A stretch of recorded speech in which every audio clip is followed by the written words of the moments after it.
हमने शहर को दी एक नई पहचान, हम हैं सिंघानिया बिल्डकॉन।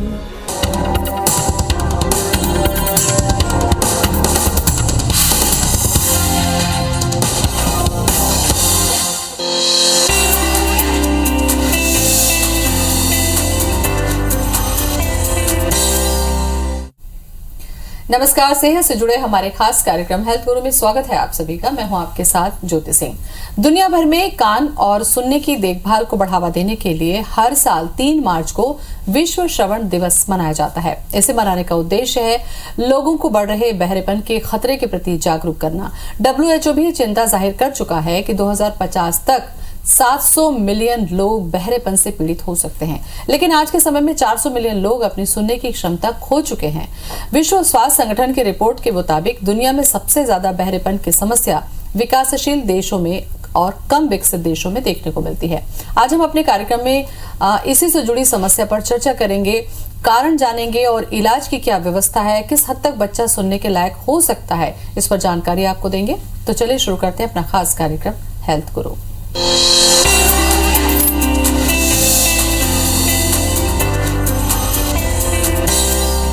बच्चा अगर सुन रहा है, रिएक्ट कर रहा है या नहीं कर रहा है, इस पे सबसे ज्यादा नजर रखने की जरूरत होती है माता पिता को, खास करके माँ को, ताकि शुरुआती कुछ महीने यानी कि 1 महीने, 2 महीने और 3 महीने तक अगर बच्चा इस तरीके से रिएक्ट नहीं करता है तो बहुत जल्द संपर्क करना होगा डॉक्टर से। और इसी पर चर्चा करने के लिए आज हमारे साथ स्टूडियो में मौजूद हैं सीनियर ऑडियोलॉजिस्ट और speech language pathologist doctor Smita Mahobia. Doctor Smita, बहुत बहुत स्वागत है आपका।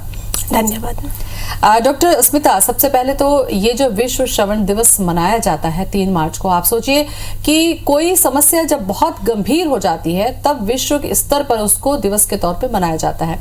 क्या इसको मनाने के पीछे मकसद है और कहां तक हम इसको सफल कर पाते हैं?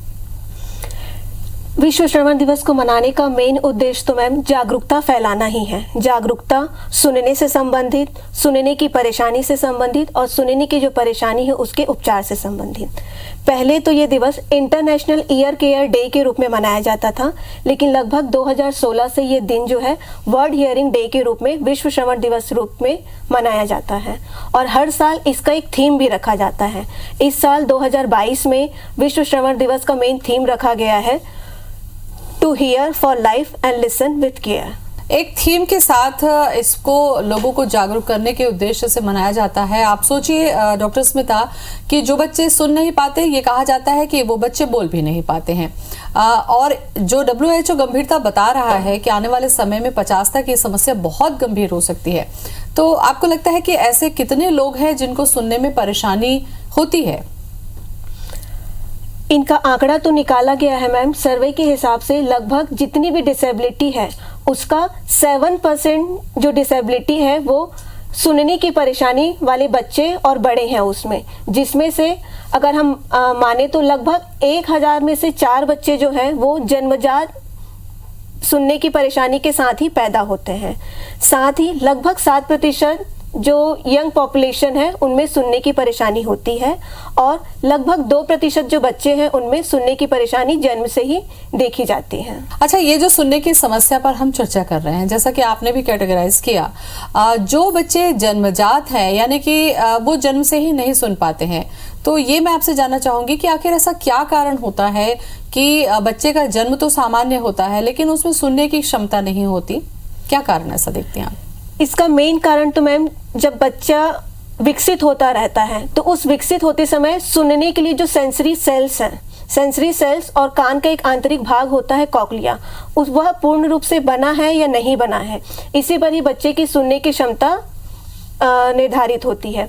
जो जन्म से ही गूंगे बहरे बच्चे रहते हैं उनमें यही पाया जाता है कि भ्रूण के विकसित होने के समय में जो सेंसरी सेल्स हैं और कॉक्लिया है वो पूर्ण रूप से बने ही नहीं रहते हैं, जिनकी वजह से ही उनको सुनने की परेशानी होती है। ठीक है, दूसरे जो तरीके हैं या जो नहीं सुन पाने की समस्या है उस पर मैं आपसे चर्चा करूं, लेकिन शुरुआत में अब इसी पे चर्चा करते हैं कि मान लीजिए जो बच्चा जन्म लिया है और उसके अंदर भी ये सारी चीजें नहीं है, सुनने के यंत्र ही नहीं है, तो इसका पता कितने समय के बाद चल जाता है कि जन्म के कितने समय के बाद ये पता चलता है कि ये बच्चे में सुनने के जो अंग होते हैं वो ही नहीं है? इसका मेन कारण तो मैम जब बच्चा विकसित होता रहता है तो उस विकसित होते समय सुनने की परेशानी वाले बच्चे और बड़े हैं उसमें, जिसमें से अगर हम माने तो लगभग 1000 में से 4 बच्चे जो हैं वो जन्मजात सुनने की परेशानी वाले बच्चे और बड़े हैं। ऐसा मैम, जब बच्चा जन्म लेता है किसी हॉस्पिटल में, तो बच्चे के डिस्चार्ज होने से पहले ही 1 दिन के अंदर, 3 दिन के अंदर या 7 दिन के अंदर ही बच्चे की सुनने की क्षमता का स्क्रीनिंग टेस्ट किया जाता है।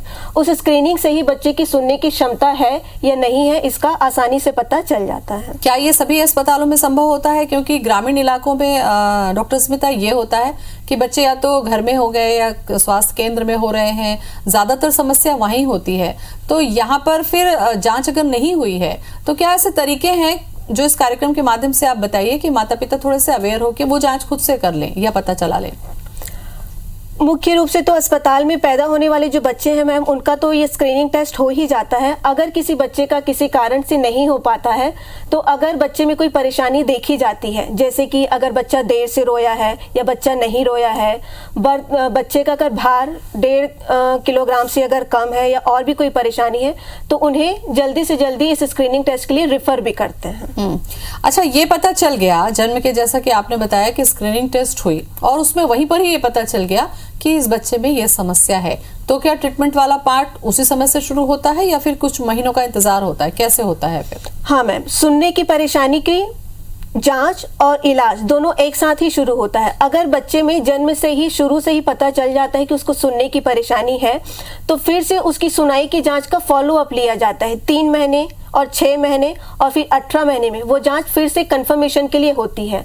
और उसमें भी अगर पाया जाता है कि निश्चित रूप से बच्चे को सुनने की परेशानी है, तो फिर जल्दी से जल्दी बच्चे को सुनाने के लिए हियरिंग एड लगवाना या फिर कॉक्लियर इम्प्लांट के लिए प्रोसेस में डालना, ये प्रक्रिया शुरू हो जाती है। इसमें कोई एज लिमिट है कि जो जैसा कि जन्म के बाद तुरंत पता चलता है और 15 महीने के बाद में अगर ये पता चलता है तो ट्रीटमेंट वाला पार्ट बचपन से ही हो जाता है?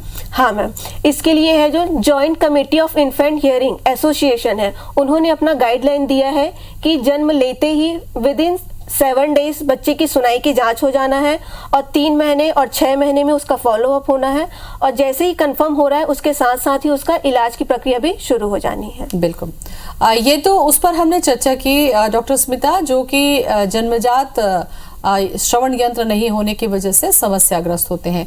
लेकिन क्या कुछ और ऐसे कारण होते हैं जिसमें ये देखा जाता है कि बहुत समय के बाद पता चल रहा है कि आवाज थी लेकिन धीरे धीरे सुनना बंद हो गया, या कई बार ये देखा जाता है कि एक्सीडेंट की वजह से श्रवण क्षमता चली गई, कई बार ये होता है कि उम्र के साथ साथ सुनने की क्षमता चली गई, तो क्या इन सभी चीजों में ट्रीटमेंट की व्यवस्था है? यस मैम, उम्र के किसी भी समय में सुनने की परेशानी हो सकती है, जन्म से भी, यंग एज में भी और ओल्ड एज में भी, उम्र होने पर भी। एक यंग एज में जो सुनने की परेशानी रहती है उससे संबंधित, जैसे आपने बताया कि अगर सिर या कान में गंभीर रूप से चोट लगना, कान में बार बार संक्रमण का होना या किसी लंबी बीमारी के चलते कुछ हानिकारक दवाइयों का लेना जैसे ऑटोटॉक्सिसिटी के रूप में, या फिर उस व्यक्ति का किसी नॉइजी एक्सपोजर वाली जगह में लंबे समय तक काम करना जिसकी वजह से उसको नॉइस इंड्यूस्ड हियरिंग लॉस भी हो सकता है, या फिर किसी गंभीर बीमारी के चलते भी लंबे समय तक उसको कोई गंभीर बीमारी चली है जिसके हानिकारक प्रभाव के रूप में भी उसको सुनाई की परेशानी हो सकती है। साथ ही जो उम्रदराज लोग हैं उनमें शारीरिक कमजोरी जो आती है उसके चलते कान की नसों में जो कमजोरी आती है उससे चलते जो सुनाई की परेशानी होती है, प्रेसबाइकोसिस, वो तो कॉमन ही है। और अगर उस उम्र में, ढलती उम्र में अगर ब्लड प्रेशर संबंधित परेशानी या डायबिटीज की परेशानी है तो उनमें सुनाई की परेशानी जल्दी और गंभीर रूप से भी हो सकती है। बहुत सारे कारणों पर आपने विस्तार से बताया डॉक्टर स्मिता, इसका इलाज और ट्रीटमेंट के ऊपर भी हम चर्चा करेंगे, लेकिन थोड़ा सा अवेयरनेस के लिहाज से ये भी मैं जानना चाहूंगी कि मिथ या अफवाह कुछ है क्या कि सुनने की समस्या से संबंधित किसी तरीके की मिथ या अफवाह जिसका जिक्र आप करना चाहें? सुनने और बोलने की समस्या से संबंधित मैम बहुत सारी अफवाह हैं। सबसे पहले तो सुनने से संबंधित यही आता है कि अगर घर के लोगों को लगता भी है कि अगर बच्चा नहीं सुन रहा है तो फिर भी वो उस पार्ट को अवॉइड करते हैं और उनका रहता है कि चलो नहीं सुन रहा है तो वो बाद में सुन लेगा, लेकिन कम से कम वो बोल तो लेगा, या अभी नहीं बोल पा रहा है तो देर से बोल पाएगा। सुनने से संबंधित ये भी अफवाह है कि जिनको बहुत ज़्यादा नहीं, एक कम लेवल में सुनने की परेशानी होती है तो उसमें सुनने की परेशानी वाले व्यक्ति का ये भी मानना रहता है कि क्योंकि मैं ऊंचा सुन रहा हूँ या मुझे एक लेवल तक सुनना है तो वो मेरी परेशानी नहीं है, वो सामने वाले की, वो सामने वाला थोड़ा जोर से बोले या क्लियर बोले तभी मैं सुन पाऊंगा।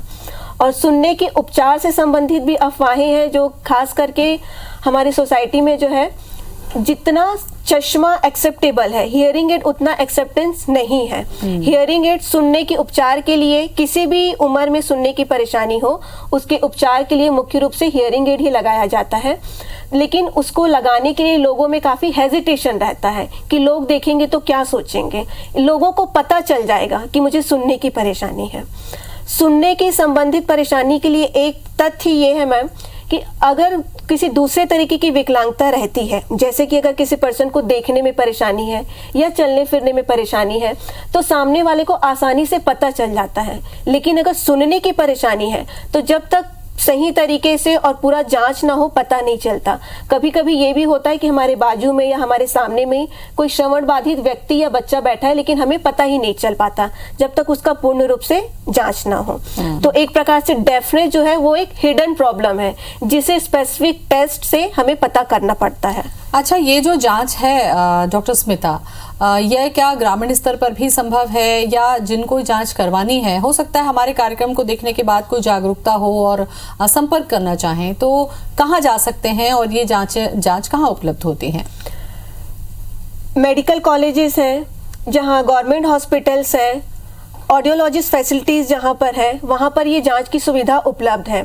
शहरी जगहों में तो बहुत ही आसानी से उपलब्ध है। ग्रामीण जगहों में भी समय समय पर कैंप लगा के, खास करके जो हमारे ये विश्व श्रवण दिवस है, इस दिन भी शहर और गांव दोनों जगहों में कैंप का भी आयोजन होता है, जिसमें जाके हर उम्र का बच्चा या व्यक्ति अपना सुनाई जांच करवा सकते हैं और जांच के साथ साथ उसका उपचार भी प्रारंभ कर सकते हैं। बिल्कुल, समस्या बहुत बड़ी बात नहीं है, लेकिन समस्या का समाधान ना होना ये बहुत बड़ी बात है, और इसीलिए जागरूकता के लिहाज से विश्व श्रवण दिवस मनाया जाता है। अगर ऐसे आपके बच्चे में कोई समस्या है तो बहुत जल्द आपको अलर्ट होना होगा। मिथ और अफवाह से दूर रहना बेहद जरूरी है, और इसीलिए इस दिवस की महत्ता बढ़ जाती है कि आप जागरूक हो जाइए अगर कोई भी समस्या है।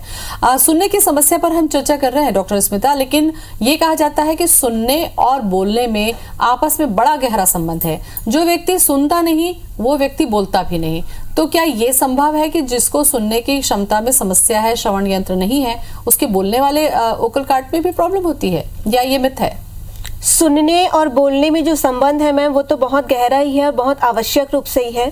जैसे यहाँ ही उदाहरण मौजूद है कि आप जब एक सवाल पूछ रहे हैं, मैं आपके सवालों को सुन रही हूँ, समझ रही हूँ, उसके बाद ही मैं उसका उत्तर दे पा रही हूँ। तो ये सुनने और बोलने का संबंध।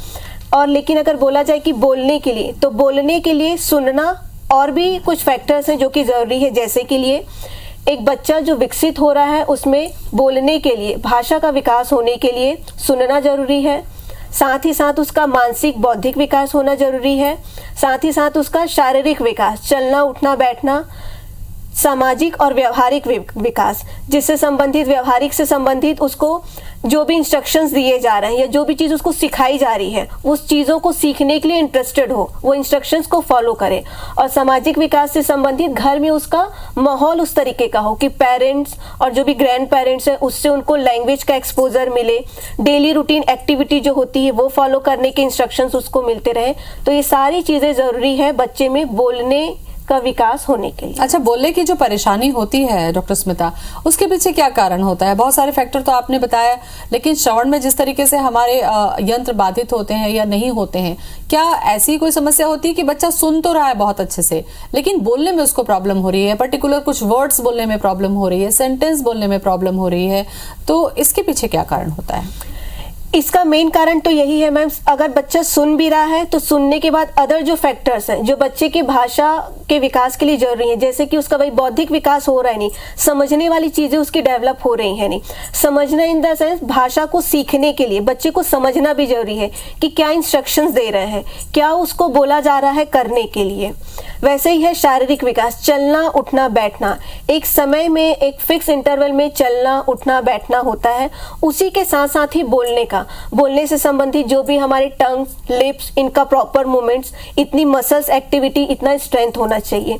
तो जैसे जैसे चलना उठना बैठना अगर सही समय में हो रहा है तो बोलना भी सही समय में होगा। चलना उठना बैठना अगर देर से हो रहा है तो बोलना भी या तो देर से होगा या काफी हद तक भी अफेक्टेड हो सकता है। अच्छा, अब इसके उपचार के तरीकों पर आ जाते हैं। हमने काफी विस्तार से बहुत सारी चर्चा की जो बहुत काफी हेल्पफुल है। उपचार किस तरीके से, क्या ये संभव है कि जो पूर्ण तरीके से श्रवण बाधित बच्चे हैं या व्यक्ति हैं वो सुन सकते हैं, सामान्य तरीके से जीवन जी सकते हैं? इनका सबसे पहला उपचार तो जल्दी से जल्दी परेशानी का पता लगाना ही है। एक स्टेप में अगर उनकी सुनने की परेशानी का पता चल जाता है तो वही एक पहला स्टेप है कि वहां से उसका इलाज शुरू हो रहा है। जैसे ही सुनने की परेशानी का पता चलता है उसके बाद में उसका एक कंफर्मेशन, उस कंफर्मेशन के लिए एक स्क्रीनिंग टेस्ट के बाद में और भी काफी डिटेल इन्वेस्टिगेशन के लिए जांच होती है। उस जांच के होने के बाद में बच्चे को कितनी सुनने की परेशानी है और कान के कौन से भाग में सुनने की परेशानी है, उससे संबंधित बच्चे को कान की मशीन या फिर जरूरत पड़ने पे कॉकलियर इम्प्लांट के लिए सजेस्ट किया जाता है। सुनने की जांच के लिए जो टेस्ट बोल रहे हैं मैम, जैसे कि स्क्रीनिंग के लिए होता है ऑटो एकॉस्टिक इमिशन, जिसमें सिंपल से बस ये पता चल जाता है कि बच्चा सुन रहा है कि नहीं, सिंपल पास या फेल के रूप में। पास मतलब 100% वो सुन रहा है, कोई परेशानी नहीं है। फेल मतलब कहीं ना कहीं उसको परेशानी है। एक ये स्क्रीनिंग टेस्ट में अगर वो फेल या रिफर आता है तो फिर छोटे बच्चों में एक जो बेरा टेस्ट जो करते हैं, ब्रेन इवोक्ड रिस्पॉन्स ऑडियोमेट्री, जिसमें से कान के बाहरी भाग से लेके पूरा आवाज जो कान के आपके पूरे दिमाग तक पहुंच रही नहीं, उसका जांच होता है। तो उसमें वो पूरा पता चल जाता है कि आवाज आपके कान के बाहरी भाग से दिमाग तक जा रही है या कहाँ पर परेशानी है। अच्छा डॉक्टर स्मिता, क्या ऐसा भी संभव है कि एक कान से तो सुनाई दे रहा है लेकिन दूसरा कान से सुनाई नहीं दे रहा है, सुनाई दे भी रहा है तो बहुत धीमा दे रहा है और उसी धीमे से सुनते हुए बड़ी आसानी से जिंदगी निकाली जाती है? ऐसे समय में क्या ये जरूरी है कि पेरेंट्स ध्यान दें और इसका उपचार हो सकता है? ये जो स्थिति है मैम कि एक कान में सुनने की परेशानी है और एक कान में सुनने की परेशानी नहीं है, तो इसका इलाज डिपेंड करता है उम्र पे। अगर छोटा बच्चा है, खास करके 7 साल से छोटा, जिसमें अभी भाषा का विकास होना है, तो उसके लिए दोनों कानों से सुनना बहुत जरूरी है। तो उसके लिए जिस कान में वो नहीं सुन रहा है उसकी जांच और उसका उपचार होना जरूरी है। जबकि इसके अपोजिट जो यंग एज है या जो ओल्ड एज वाले हैं, उनको अगर एक कान में भी सुनाई दे रहा है तो वो काम चल जाता है। और यंग एज में कहा जाए तो थोड़ा सा वो जॉब प्रोफाइल पे भी डिपेंड करता है। जिनको दोनों कानों से सुनना जरूरी है या एकदम फाइन ट्यूनिंग में सुनना जरूरी है, तो उनको दूसरे कान में जिसमें परेशानी है उसमें भी उपचार की जरूरत पड़ती है। अच्छा, ये जो सर्जरी होती है, जो कॉकलियर इम्प्लांट की बात आपने की है, वो सर्जरी किस तरीके से होती है और क्या इसमें बार बार फिर उस इम्प्लांट किए गए यंत्र को बदलने की जरूरत होती है या ये पूरी जो व्यवस्था है सर्जरी की वो कैसे होती है? कॉकलियर इम्प्लांट का जो कॉन्सेप्ट है मैम, वो बच्चे में जन्म से ही सुनने की परेशानी क्यों है, जो जन्म के समय जो सेंसरी सेल्स नहीं बने हुए हैं जिसकी वजह से उसको सुनने की परेशानी है, तो उसी समस्या को हल करने के उद्देश्य से ही कॉकलियर इम्प्लांट होता है। कॉकलियर इम्प्लांट के 2 पार्ट होते हैं, एक इंटरनल वाला जिसमें इलेक्ट्रोड्स होते हैं और वो इलेक्ट्रोड्स को ही जो सेंसरी सेल्स नहीं बने हैं उस तक पहुंचाया जाता है, ताकि जो भाग नहीं बना है उसके लिए एक आर्टिफिशियल चीजें प्रोवाइड की जाती हैं। साथ ही साथ में इंटरनल के साथ में एक्सटर्नल पार्ट होता है जो कि वो इंटरनल पार्ट को सपोर्ट करते हुए वर्क करता है। कई बार ये भी देखा गया है डॉक्टर स्मिता कि जैसा कि शुरू में ही आपने कहा कि चश्मा लगाए व्यक्ति को देखकर तो हम नहीं वो करते, लेकिन अगर किसी ने कान में मशीन लगाई है या कुछ मशीन लगाकर वो चल रहा है तो उसके अंदर तो झिझक होती है। तो ये सामाजिक जो एक्सेप्टेंस की बात होती है, क्या ये भी एक बहुत बड़ा कारण है जिसकी वजह से लोग थोड़ा सा झिझकते हैं या मशीन लगवाने से परहेज करते हैं, कैसे भी तरीके से काम निकालते हैं? इससे कैसे बाहर आया जाए? यही मैम बोल सकते हैं कि ये जो दिवस स्पेशल मनाना है या फिर जो अवेयरनेस क्रिएट करना, अवेयरनेस भी इन्हीं चीज़ों के लिए करना है। जितना आसानी से हम चश्मा एक्सेप्ट करते हैं, जबकि बोला जाए तो कभी कभी चश्मा पहनना एक स्मार्टनेस भी समझा जाता है कि वो पढ़ाई में अच्छा है या इस तरीके का, तो उतना ही एक्सेप्टेंस हमें हियरिंग एड के लिए भी होना चाहिए। हियरिंग एड के लिए कि ठीक है, हियरिंग एड क्यों लगाया जाता है? क्योंकि सुनने की परेशानी है, तो आप परेशानी के उपचार के लिए मशीन लगा रहे हैं, ना कि हेजिटेशन के लिए या संकोच के लिए या फिर कोई निगेटिविटी लेने के लिए। तो एज अ उपचार के रूप में उसको लेना चाहिए और हियरिंग एड लगाना चाहिए। इस अवेयरनेस के लिए भी एक है कि मशीन भी 2-3 तरीके की आती हैं। एक मशीन वो भी रहती है जो कान के पीछे लगती है और दिखती है। एक मशीन वो भी आती है जो कान के अंदर लगती है। वो हियरिंग एड ही रहता है लेकिन कान के अंदर इस तरीके से लगता है कि सामने वाले को या बाजू वाले को पता भी नहीं चलता कि वो मशीन लगी है। तो यंग एज में अगर किसी को हेजिटेशन है मशीन के बारे में तो उस तरीके की मशीन में वो यूज कर सकते हैं। बिल्कुल। कई बार ये भी होता है कि क्या ऐसा होता है क्या, ये मैं आपसे सवाल जानना चाह रही थी कि बच्चा सुन तो रहा है लेकिन बोलना पसंद नहीं करता है, तो फिर कई बार हमें ये भी डाउट होता है कि अगर ये बोल नहीं रहा है, रिएक्ट नहीं कर रहा है, कहीं ऐसा तो नहीं है कि ये सुन नहीं रहा है, तो बोलने से जुड़ी प्रॉब्लम भी क्या बहुत बड़ी जिम्मेदार होती है? बिल्कुल मैम, जो बोलने या नहीं बोलने के जो भी कारण है उसमें से एक सुनना है और दूसरा एक जो है व्यवहारिक वाला। आपने जैसे बताया कि बच्चा सुन तो रहा है लेकिन वो बोलना नहीं चाहता मतलब कि उसको बोलने का इम्पोर्टेंस नहीं पता। तो बच्चे की जब स्पीच थेरेपी होती है तो सबसे पहले हमें एक वही कॉन्सेप्ट बच्चे को सिखाना रहता है कि बोलने का इम्पोर्टेंस उसको बताना है कि जब तक आप बोलोगे नहीं, अपनी जरूरत आप बताओगे नहीं, सामने वाले आपके पेरेंट्स आपकी नीड्स कैसे पूरी करेंगे। अच्छा, ये जो तरीका था, इसलिए मैंने बोला कि कई बार घरों में ये देखा जाता है कि अगर बच्चा नहीं बोल रहा है तो बोला जाता है ये उसकी आदत है, वो बोलना पसंद नहीं करता और इस वजह से धीरे धीरे उसका कॉन्फिडेंस लेवल जो है वो खत्म होता है। क्या यहाँ पर स्पीच थेरेपी काम करती है? आपको लेके जाना चाहिए स्पीच थेरेपी के लिए? बिल्कुल मैम, स्पीच थेरेपी की इस समय में बिल्कुल जरूरत रहती ही है। जो पेरेंट्स का भी एक कॉन्सेप्ट क्लियर करना रहता है कि बोलना भी एक उम्र के हिसाब से होता है। एक उम्र होती है, जनरली एक देखा जाता है कि 1 साल का जब बच्चा होता है तो एक शब्द वो बोलता है और लगभग 2 साल का जब बच्चा होता है तो एक सिंपल वाक्य बोल के वो अपनी जरूरत की चीजें बता सकता है। तो वैसे ही बोलने की जो माइलस्टोन है उस माइलस्टोन से ही बच्चे को बोलना रहता है। तो ये कॉन्सेप्ट पेरेंट्स को और फिर बच्चे में भी जब थेरेपी होती है तो ये जो माइलस्टोन है वो हमें अचीव करने रहते हैं। कुल मिला के डॉक्टर स्मिता कि किसी भी चीज को नजरअंदाज नहीं करना चाहिए। अगर बच्चा सुन के भी नहीं बोल रहा है तो भी हमें स्पीच थेरेपी या एक्सपर्ट के पास जाना चाहिए और अगर बच्चा रिएक्ट ही नहीं कर रहा है तब तो बहुत जल्दी डॉक्टर से कंसल्ट करना चाहिए। बहुत बहुत शुक्रिया आपका तमाम जानकारी के लिए। ओके, धन्यवाद। तो विश्व श्रवण दिवस मनाने के पीछे मकसद यही है कि अगर आपके घर में बच्चे का जन्म हुआ है तो शुरुआती स्टेज में ही ये पता हो जाना चाहिए कि उसके सारे अंग सुचारू रूप से काम कर रहे हैं या नहीं। अगर नहीं कर रहे हैं तो समय रहते इलाज करा के बच्चे को सामान्य जीवन दिया जा सकता है। फिलहाल इतना ही, नमस्कार।